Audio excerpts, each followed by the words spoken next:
Anyway, let me get to it. I'm going to spin the camera around. So you'll see that I'm on the upper roof.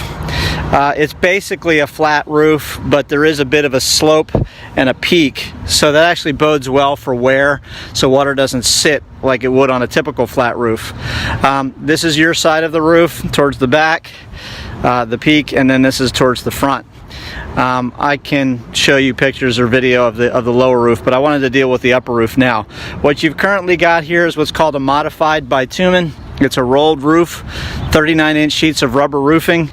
It actually looks in really good shape. You can see the tar patches on the edge walls and so forth, and I look at those closely and determine whether or not there's any bubbling or paint or cracks that need to be sealed and so forth.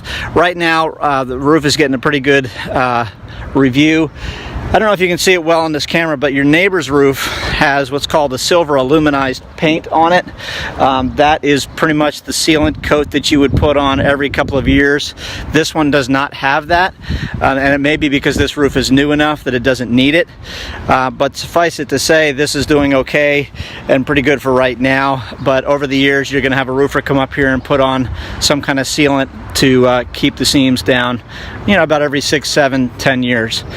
But bigger issue is the chimney. So this is your front chimney. You share it with your neighbor. You can see that you have a metal stack coming through. That's actually a good thing because metal stacks can help with higher efficiency furnaces or problems that you might have had with the chimney liner. If there's a liner here at all, it might just be brick. But the problem is you can see the cap is gone, and that rain is going right down in through it, and birds and stuff like that. The other thing is there's no crown. That would be this space here. So all the rainwater is kind of going right down in, let's get my flashlight out, right down in all the way through probably to the basement. So it's a big open gap, sort of like a water catchment, and we just don't want something like that. Likewise, and we'll just say, you know, all of the things that I'm telling you, plus more, of course, will be in your report with pictures. That's your sewer line stack there, and your gutter drains, which all look good, no blockage. You have a rear chimney as well. Most likely, as in most cases with these homes, this isn't used at all. But again, even more so than the front chimney, it's a wide open gap to catch rain, debris, animals, all kinds of things can go down there. So we would want this one as well sealed up. Now again, you share this with your neighbor. It doesn't really do any good if you seal up your side and they don't seal up theirs.